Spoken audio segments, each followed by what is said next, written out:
Sario Riffs. We are here to fill holes.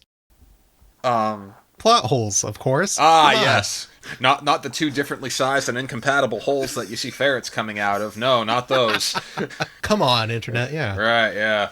We're talking about episode 7, the bit where they're supposedly trying to dig into the Yerk pool. I think, yeah, you brought up some ideas behind it and then said it's like, it still doesn't make sense. And I was like, no, you just answered the mystery here. This makes perfect logistical sense. So if you look closely at the scene, you can see when there's an establishing shot of the hole dug with their, enormous spade. And then later on, there's a shot showing the ferrets go into a hole, and it's presumably supposed to be the same one, but it's much smaller. It's the circumference of a ferret. And then when the ferrets come back up after the mission, it's that same second hole. And you could say that that's a continuity error, except how did they get the balloons filled with oatmeal down? Well, it's because they had that second hole there. They were able to push down that bag that they had with them. You could make the argument that they had the balloons on them. They morphed with the balloons because they can morph baggy clothing in this show. So heck, why not just put some balloons in your pocket? But I also argue you have to bring down the decoy Harris Hawk Right. for Tobias to fake his own death. So that's why you have the bag there, is that you can put the Hawk in there, and then Tobias can kind of, wiggle his way down the larger of the two holes, and then also, get back up because he didn't really die there. And and also it makes sense because the hole doesn't have to go that far. All it has to do is go underneath the shed, right? So I don't have to go all the way down to where the actual Yerk pool is, and that's not a far dig at all. There's one line that I think was 80 yard. It's Marco, but I think it was recorded afterwards. They're looking at some concrete shed, and he says, what we need is a jackhammer to crack open the old entrance. And then it just made me think, oh, they're not digging to the Yerk pool, they're digging to the shed. That's an old entrance that's been sealed, and there's like a gentle ramp down or whatever, and that's why it cuts to them in the Yerk pool on a ramp. They're just digging like 50 feet or so, which would still be a heck of a dig, but based on TV logic, it makes a hell of a lot more sense than, straight down to the Yerk pool. It just cuts to them standing upright, doing an assembly line, passing these balloons, and Marco does a quick comical, oh, I'm going to try to pass the balloons to nobody. Oh, there's nobody here. And I've been trying to figure out what are we supposed to interpret has happened here. Yeah, I'm still trying to picture a hawk shimmying down a hole. And I would argue it could biologically happen. It would just be extremely difficult. You could make the argument that he still flew through the sensor, assuming that there is a sensor in that shed, even though it's an old entrance.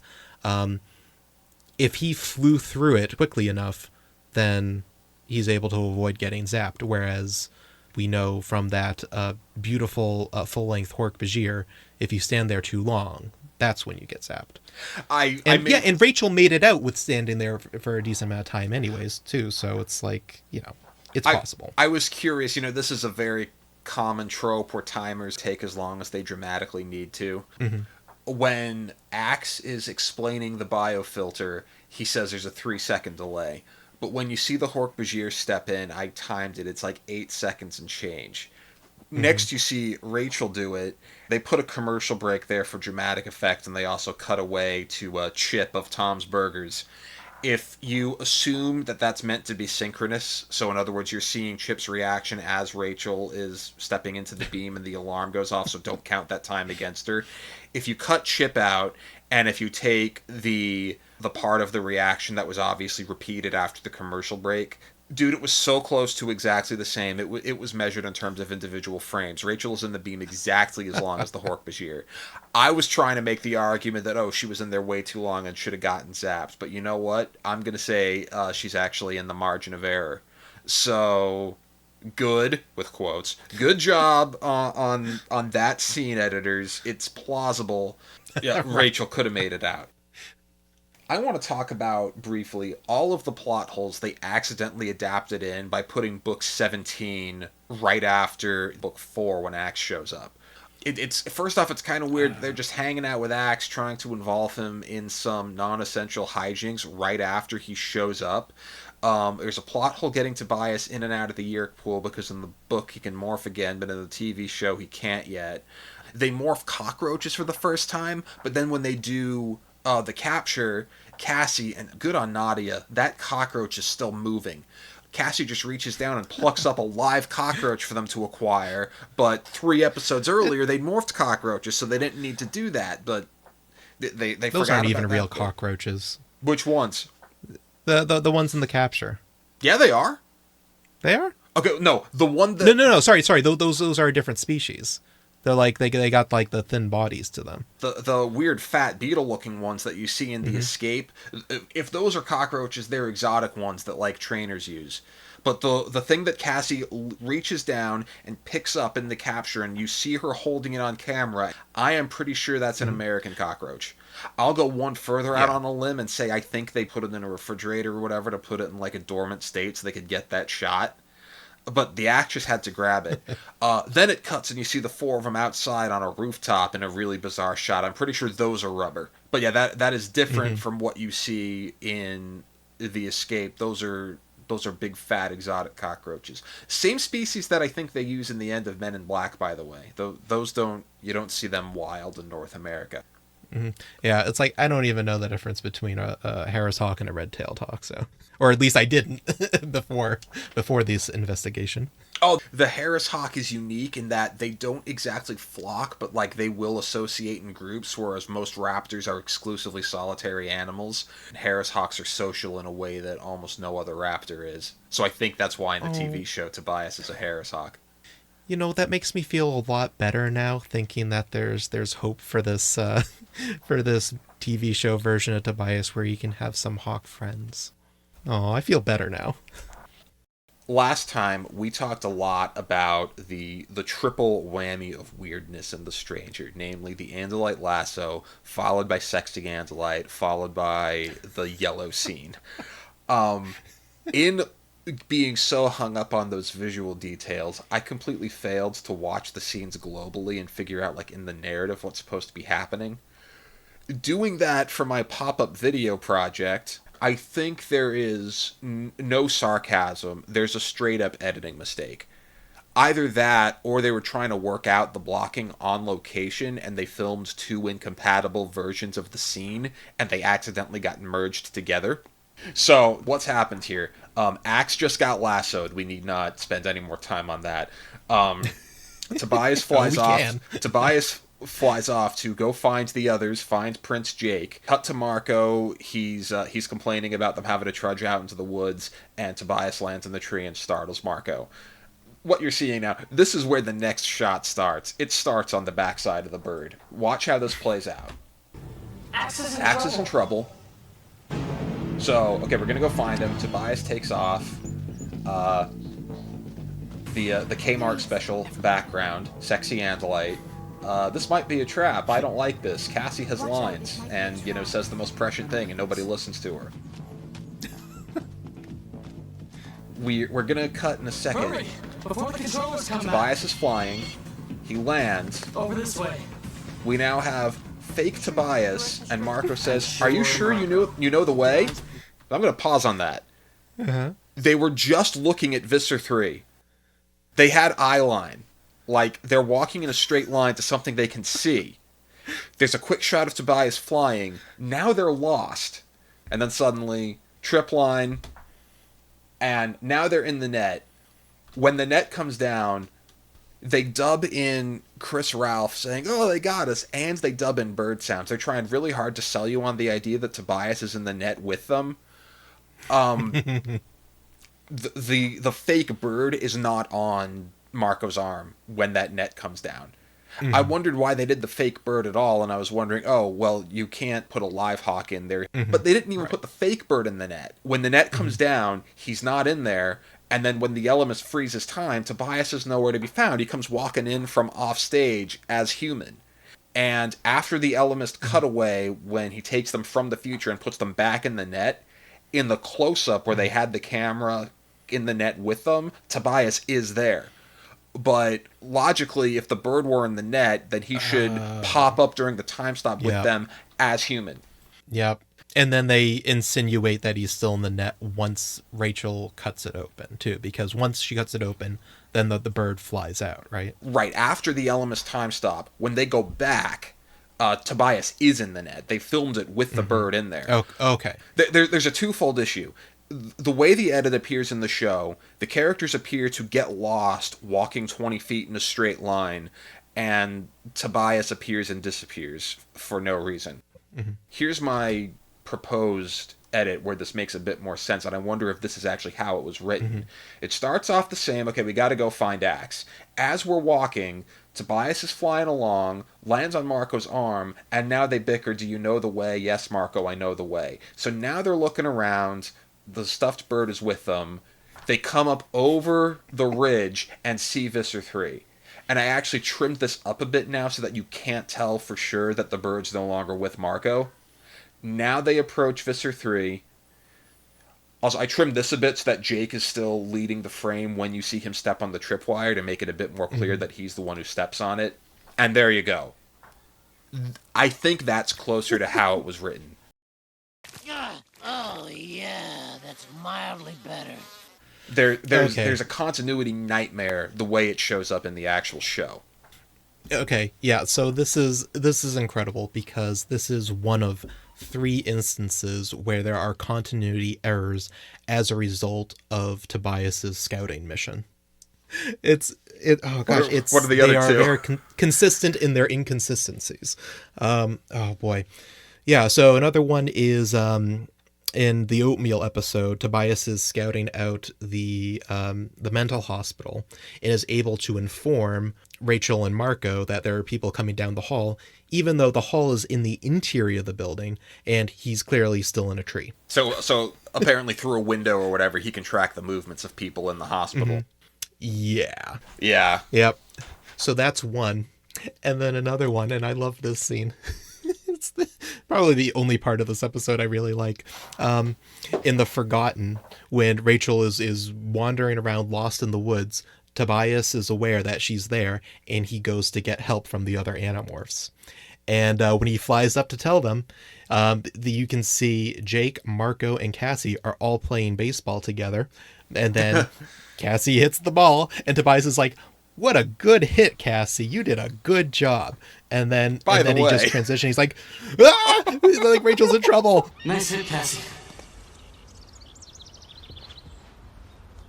I may be wrong, but I thought you were supposed to stop the ball in the outfield. Guys, Rachel's missing. What? I somehow missed that. Just a little bit of sympathy. Obviously, every time the Hawk was on stage, they needed the Falconer or whatever, the Hawk trainer / owner. And they obviously would have had to film around that individual's schedule. So I think a lot of the Hawk reaction shots were done probably even on a different day, And I'm actually starting to wonder, for all of the criticism about how this show cuts, they seem to cut to Tobias for no reason a lot. I'm wondering if A, they're using it to disguise, edits among the actual dialogue scenes, like, oh, I've got to cut between take A and take B of this, so I'm just going to insert 2 seconds of Tobias. But also I'm wondering if it was a bit of a sunken cost fallacy, like basically we're paying for the bird and the trainer, so dang it, we're going to show you this bird. But yeah, basically having to insert that actual trained animal, and I'm sure the scheduling nightmare it must have been to get shots of that animal so much. Basically, yeah, Bird Tobias causes a lot of continuity issues. That makes sense for why they have nearly a third of an episode that's just shots of Tobias flying. Is that Tobias? Yep. Yeah. So that reminds me, we're going to briefly talk about Reassigned's accomplishments. I was keeping track of who does what in this show. A lot of accomplishments get reassigned specifically to Marco. Marco's role in the invasion is maximized. In the book, he morphs gorilla and rips the doors to the jail cells open and then takes a sarcastic bow. In the TV show, obviously, I understand why they didn't film that, but they get pretty close in that Marco's the one who just runs up and pushes the button. It's almost as if there was some sort of aversion to having Marco morph a gorilla. Yeah. I can't imagine what that might be. Yeah. And then Jake's biggest early series accomplishment supposedly is boiling the Yeerks, but they choose to change up the order in the adaptation of the capture a bit. They fall out of the air vents, and it's just dumb luck that Jake happens to go into the Yeerk pool. They're pulling him out of the Yeerk pool. He's just been infested, but we quote-unquote don't know that yet. And then there's just a convenient switch on the wall where Marco's like, oh, set to boil. Why they had that option in this portable Yeerk pool, your guess is as good as mine. In the adaptation of the Alien, Jake knocks over Visser 3, and then Marco conjures a bunch of people out of nowhere just to scare them. And on top of that, like no one is where they should be, including Visser 3. Face Off Part 3, he throws a box at an electronic box and sparks fly out, and it causes the entire Yeerk pool to collapse. Yes, he self-destructs the Yeerk pool, absolutely. It's a meme in the book series, Marco Can't Drive. In The Stranger, Marco commandeers a vehicle, uses it to, in very dramatic fashion, make the controllers jump off the road, but it doesn't actually hit anybody. He wins the coin toss and picks the right button to get the blade shipped back to Earth in the loose adaptation of The Predator, whereas in the book, they are very explicitly let go by Visser 1. The characters do not get out of that situation on their own merit at all. But nope, despite the fact that he's having an emotional breakdown and has had enough of Jake for that episode, Marco still DJs his way back to Earth. They recast Marco as a complete action hero. Jake's character is consistent with the book and being stupid. Axe's character is consistent with the books in that he likes to eat food and is the comic relief. Okay, and which brings me to my next note here, which is just labeled as Axe's Snackses. In the capture, Axe has a running gag about his top 10 food list, and I wanted to make a list of everything that Axe eats on screen. Yeah, okay, and that was the title. just everything Axe eats. You know what? Very sadly, in the show, he never eats or even mentions a cinnamon bun. So stuff that we either know Axe consumed or can safely assume he did. Chocolate milkshake, popcorn, Marco's dad's chili, a hamburger, some kind of cola-like beverage that we see in Siberia, hot dogs, potato chips, watermelon. Now that's specifically from the chili scene. Peter, or Jeremy, says he's going to be serving fruit, and as the camera pans over the table, there's clearly watermelon. No sign whatsoever of jalapeno cornbread, which I guess means they ate it, so let's assume Axe ate that. At the end of that show, Marco offers for him to go get ice cream, and then later we see him buy one, but before he consumes any of it, he just drops it. And then artichoke hearts and whatever Jake's mom serves for dinner. So at least up through episode 10, that's everything we know Axe has eaten. It's okay, I love a guy who's passionate about his food. I guess part of you discussing this from earlier stuck into my head, because I made a similar list of just trying to label every weapon that shows up in the show. And I got 6 total from every episode. Okay. And they are rope, for the Andalite lassoing, of course. The flashlights. Flashlight dragon memes, yep. Yep. Gustav's cell phone. Oatmeal balloons. Yes. Future knife. Not just Future not just any knife. I need to edit a fake commercial into this for Future Knife. And Jake's dad's jacuzzi. I'd like to add to your list Rachel's super wrench. Wrenches. There's the scene where Jake touches the thing, because, you're in a very dangerous environment and see something unfamiliar with you, so reach out and touch it. And he gets a cold bite on his hand. And why is it cold? Suns are supposed to be hot. And then in the next scene, it turns out the room is a rocket, and then, they're in space, and Cassie and Rachel run in, and Cassie's like, the floor's warm. Anyway, I'm watching this a few nights ago, getting ready for commentary and everything, and I thought, oh, this is actually really smart. That fuel has to be super cooled, and, it gets frost on it, and that's why when you see the footage of the rockets taking off, it, knocks off ice as it goes up. It's, super cooled rocket fuel, and that's why the lines are cold. And then you get to part 2, and Rachel's like, oh, it's so that the Kendrona doesn't overheat because it's in a small room, so if we can manage to burst one of the cooling lines, it'll kill the Kendrona. And Cassie's like, seems legit. Yeah. Oh, and Rachel's character is consistent with the book because they both have inconsistent characters. Yeah. Okay, last time, I harped on and lampooned the fact that in Changes Part 1, Jake morphs a lab monkey and gets lost to the monkey instinct and is unable to control it for the entire 2 hours and manages to morph back, with Cassie actively helping him through it at the very last second. I just realized, in My Name is Eric, Rachel morphs the same monkey. She has no issues whatsoever. Further proof that Jake is just woefully ill-equipped for this. Not cut out for. Monkey business. Monkey business! Snap out of it, Jake. What? This is fun! All right.